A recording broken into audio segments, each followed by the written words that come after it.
have the recipe on my blog. I will link it down in the description box below. You will see me not quite follow the recipe in this because I am a measure with your heart kind of person, and that's what I'm doing today.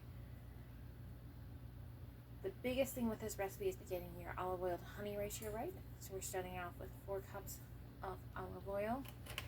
Use whatever brand you like.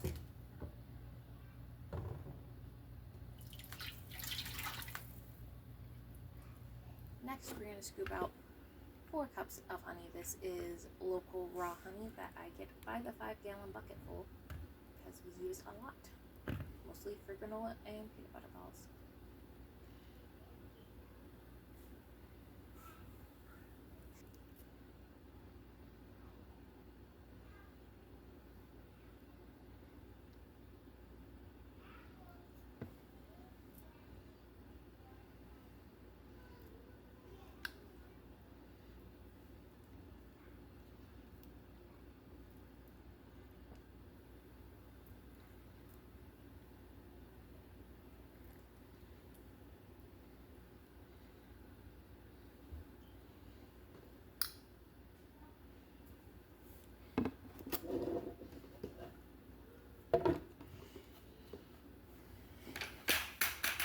Now that we've scooped our honey, we're going to add it into the pan with the olive oil. I always recommend doing your olive oil first. It helps kind of grease your measuring cup a little bit to make the honey come out a little bit easier.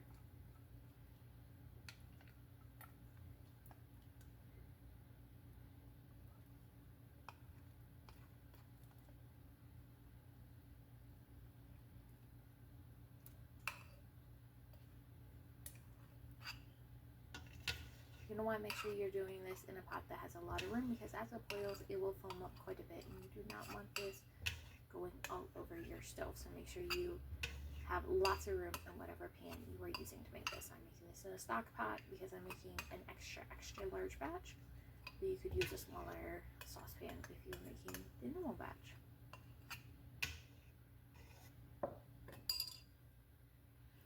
Next, we're going to add in some salt. I love real salt, but use whatever is your favorite. And cinnamon. Normally I would add a bit more cinnamon, but as you can see, we are running low and I'm not going to be getting more for a couple weeks. Next, you're going to put this on your stove. You're going to melt it down while stirring occasionally, waiting for it to come to a boil. Now you're going to get out a bowl. Make sure you have lots of room for stirring. I'm using a gigantic bowl because, like I said, I am making a big batch. And now you are going to want to get out your rolled oats. Old-fashioned rolled oats are the best for this recipe, but you can use quick oats if that is what you have.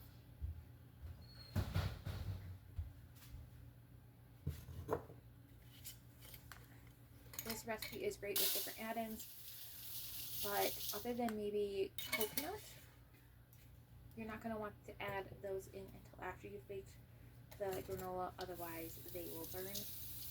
Even the coconut flakes I won't add until the granola is almost done baking, otherwise you will frequently end up with burnt coconut.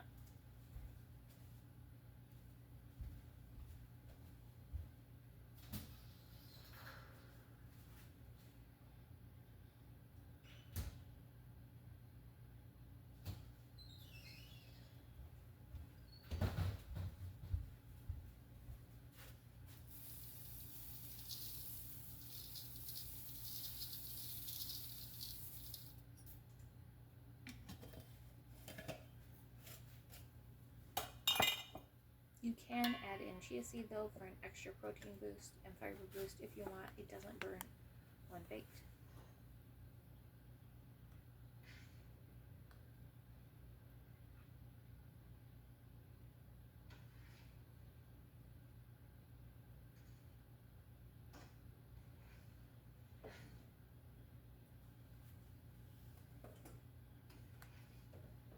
So we are just cooking the honey and oil mixture until it comes to a boil. Once it comes to a boil, it cannot be stirred down.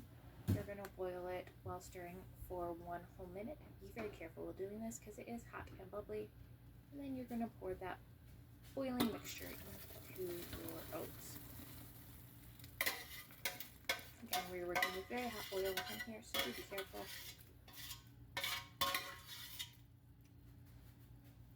And then stir away.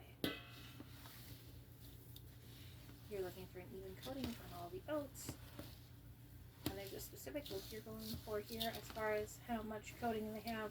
If you follow the recipe, you're all good. Like I said, I was kind of freaking it here a little bit.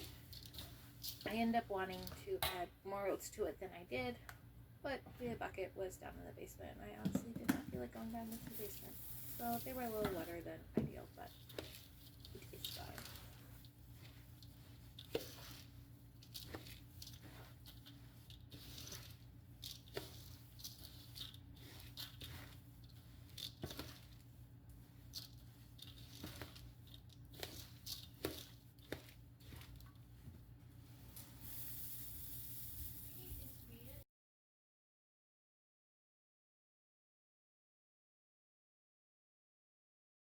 And this is the point where the children came downstairs, so there will be no audio from the video from now on.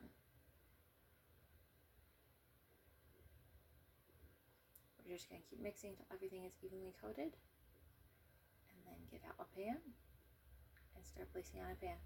You're going to want to preheat your oven to 325 or 350 depending. 325 gives you a little bit more leeway for the difference between done and burned, but that is up to you. You're going to have a fairly thin layer on your pan, all evenly spread out. The edges of your pan will bake a lot faster, so it is essential that you stir it every 5 to 10 minutes. Otherwise, you will be burned to crisp on the bottom and raw on top.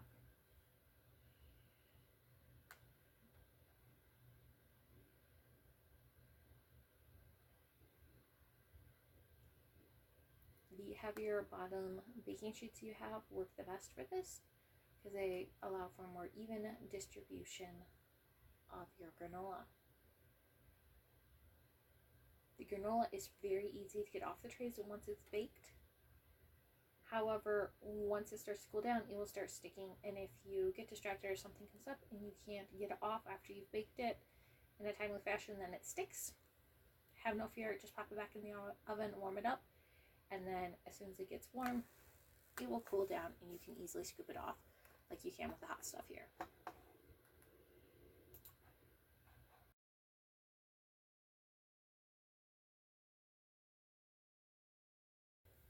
This first batch got a little bit overdone because I was feeding a baby, but that's fine. I usually burn at least one batch and one pan worth when I make it. And when I do that, I simply make sure I have one that's a little bit underdone, and they kind of blend together and it all comes out in the wash. This is a very forgiving recipe, so unless it is like really, really burnt, if you blend it down, you are good to go.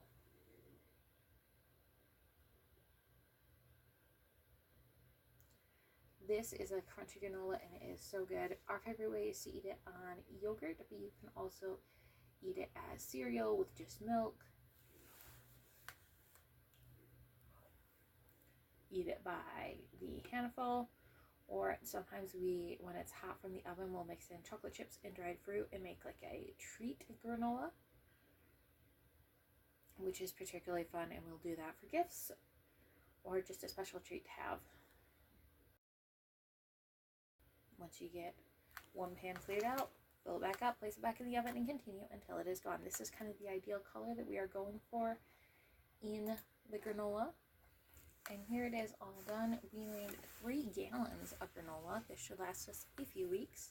Thank you for joining me, and I will see you tomorrow as we are finishing up the last few days of vlogtober. Thanks for watching. God bless. Bye.